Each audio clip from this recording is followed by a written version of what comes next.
Welcome to Criminal Justice in a Nutshell. My name is John Fisher, and today's episode is Police and the Law. In this episode of Criminal Justice in a Nutshell, we're going to talk about arrest. We're going to talk about probable cause. We're going to talk about reasonable suspicion. We're going to talk about the exclusionary rule. And we're going to talk about individual rights and how police officers need to address those rights. Again, this is a nutshell lecture, so I'm not going to go into and talk about every little aspect. But let's get started. The first thing that we want to talk about is arrest. When have you been arrested? Seems to be a lot of confusion about when you can be arrested. The definition of arrest is when you've been taken into custody by the police against your will and you are no longer free to leave, or you no longer have the freedom of movement. So technically, a police officer comes up behind you, he turns on his lights, you pull over, you're not free to just turn around and leave. Technically, you're under arrest. However, we call that a detention. They're going to write you a ticket and they're going to send you on your way. They're going to find out what's going on. They're going to ask you who you are. They're going to ask you what you're doing. They're going to ask you why you're speeding or why you changed lanes without your blinker or whatever you did to get their attention through reasonable suspicion or probable cause that you had committed a crime. Okay, probable cause. Okay, so before we get to probable cause. So if a police officer comes up to you and you're at the Fantastic Fourth this weekend watching Tracy Lawrence in concert, and you find yourself face to face to a police officer. Police officer goes, "Hey, what's your name?" You can or cannot turn around and say, why are you wanting to know? And if he can't give you an articulable, reasonable suspicion to know who you are, just turn around and walk away. You have the right to walk away from a police officer, okay, until he says, "Hey, where are you going? You have to stay here." Once he restricts your freedom of movement, once you are no longer free to go, you are under arrest. Okay. And that's what arrest is taking a person into custody without their consent. If you don't have the freedom to leave, you're under arrest. So let's talk about probable cause. Probable cause is a technical term for police officers. Specifically, probable cause is where a police officer understands or he evaluates the facts and the circumstances of any situation, and it would lead him to believe that there is a crime being committed or has been committed, or his training and his experience tells him that something's not kosher in the kitchen. Okay. For example, I'm a police officer. I walk into 7-Eleven,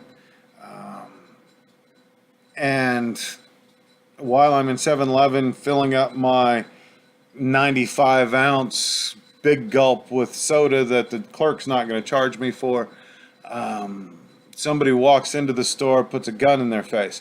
Do I now have probable cause to believe that there's an armed robbery going on? Yes.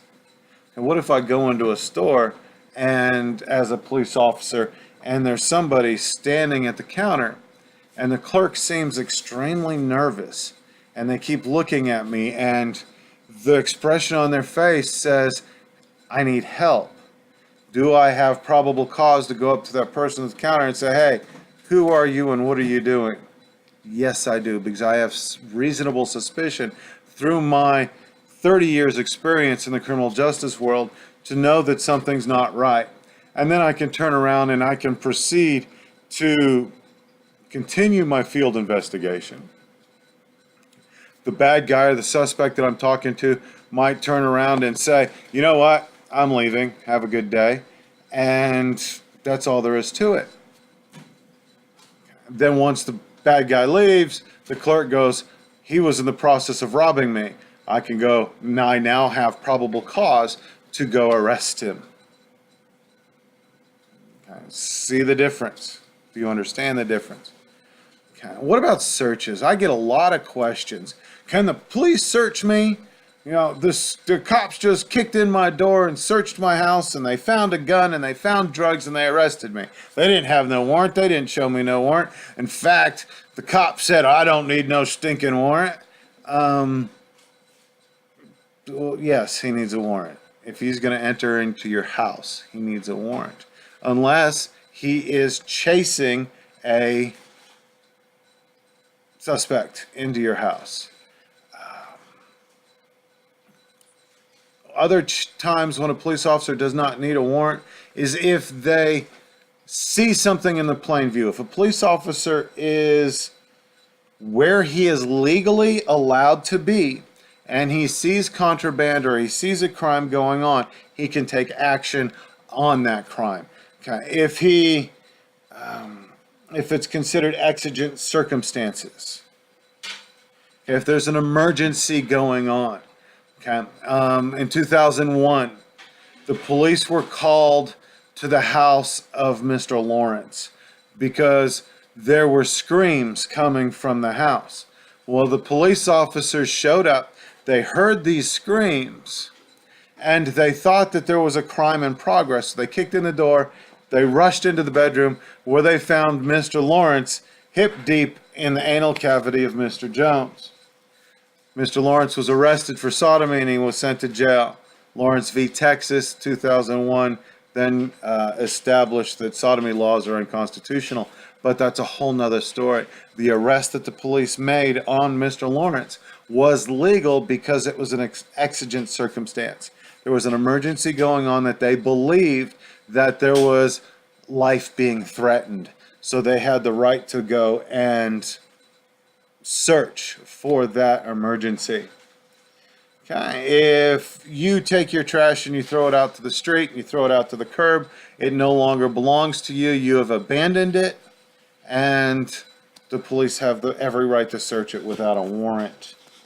Okay, but the Fourth Amendment is extremely important. The Fourth Amendment says that all arrests should take place with a warrant. All searches should take place with a warrant. It is best for qualified immunity that police officers have, because police officers have to have some form of immunity to make sure that they can do their job without fear of getting sued. Okay, so they are given qualified immunity. So as long as they're acting under the color of the law and they do not exceed the law, they are free from lawsuits. They're free from losing their house and their car and everything that they own. So it's always best for police officers to work under a warrant, because now if they're working under a warrant that's been signed by a judge, they are got total and complete immunity because they're acting out the orders of the judge. There's a lot of subjectivity in policing, and that subjectivity can get a police officer in trouble. So if you can limit that subjectivity and make it objective, the cop is now just following orders. He is doing what he is told to do by the judge and by the courts. So he is completely protected for any actions that he commits. Okay, so, the judge goes, Judge Green lives up the street, and he sends me a warrant, he gives me a warrant, and he says, go search Lanny Swanson's house for drugs. Okay, well, I'm going to go to Lanny Swanson's house, and I'm going to say, Lanny Swanson, here's a warrant to search your house for drugs, and presto changeo, I'm searching Lanny Swanson's house for drugs. Now, I just can't go to Lanny Swanson's house and say, hey, you've got drugs in here, walk my way in and start searching for drugs, unless Lanny gives me consent. Lanny can turn around and say, sure, search my house, do what you want. I ain't got nothing to hide. And then I can search his house because I have his permission, and he has key control. Now, Lanny's 12-year-old son, who also lives at the house, no, Lanny doesn't have a 12-year-old son, but for example, Lanny has a 12-year-old son. I knock on the door and say, hey there, young Mr. Swanson, I want to search your house for drugs. Is that okay? Well, young Mr. Swanson, Lanny's going to name him Lonnie. So Lonnie Swanson says, yes, search my house. And I search the house. I find 15 kilos of cocaine. I find 3 pounds of marijuana and another 25 kilos of methamphetamine. I then go arrest Lanny Swanson for possession of controlled substances, and the exclusionary rule from Weeks versus United States 1914 turns around and eliminates my entire search because I did not conduct that search properly. The exclusionary rule states that if any evidence is obtained or taken through illegal means or unjustifiable means, that evidence has to be disqualified and cannot be used in court, or cannot be evidence in chief used in court to convict somebody. I would have to go find another avenue of evidence to send the drug kingpin Lanny Swanson to prison for the rest of his life. Okay, so this is the exclusionary rule. The exclusionary rule is extremely important, and it ensures that we as criminal justice professionals do not exceed the rights or infringe upon the rights of the citizenry which we are to police.